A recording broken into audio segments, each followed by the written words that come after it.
Hey nerds, I am going to show you today how I do thick white outlines. First I take titanium white, I use Nova Color paint, and then I grab my Liquitex Flow mixture, which is like, it's the same recipe that's on the Flow bottle. I think it's like 10% Liquitex Flow to 90% water, but you're going to have to look that up. Then that's me picking the thickness that I want for the lines. I make sure I choose a brush that when I press it all the way, like all the way, that's the thickness the line will be. And then that thickness and that line and that exact brush is what I use start to finish on the entire painting for that size line. So all you need is one brush to do a giant painting. I wanted to have two, I'm just kind of showing you how much flow I put in it. I get it to the point where it's kind of like whiteout if you've ever played with whiteout. It's really wet and you can glide it on. I've tried liner brushes, you know, the really long sweeping ones, but if I move my wrist or like flip it, the brush will do things sometimes that make the line go out. So then I just literally grab this titanium white and flow mixture. That's the secret to doing lines for me, to doing thick white lines.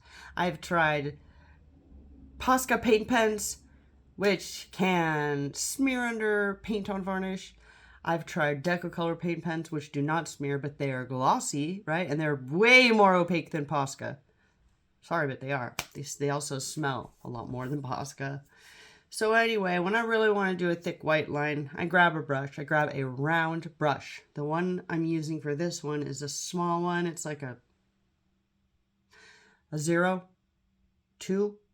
It's a small round brush that I press it to its like ultimate, you know, spreading, and then I lock it and then I hold it. And I keep dipping my brush over and over again.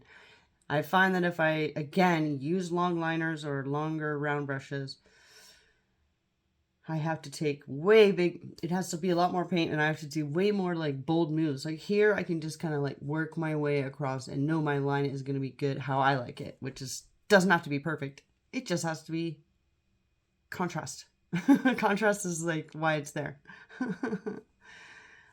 And then I take my wire brush.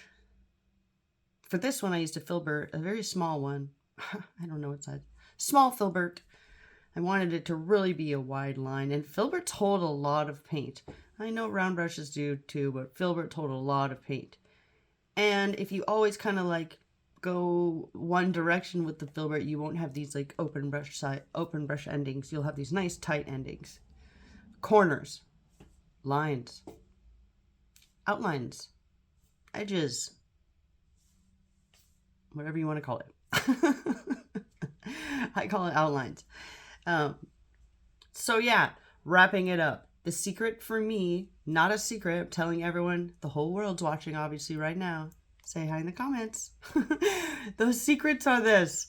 Use a round brush if you want for your outlines. Make sure that you get the paint really wet. If you don't have Liquitex Flow, try water. Even if you're using acrylic tube paint, you'll have to mix it for a real long time to where it gets like wet. And then you can just pull your lines, okay? And if you're going to do something like gold or yellow, I would do a white line first because those colors are real transparent. You're going to have to do 10 layers of yellow if you're going to do a yellow line. But this video is about doing white lines, so that white ones. I hope you learned something about how I do the lines. Just the secret is make the paint really wet and get a brush you like and go for it. Okay? Don't hold back. Make weird art. Tell your truth. You're the only one that can tell that story and we need to hear it. Okay? So don't hold back. Be your weird self. Yeah.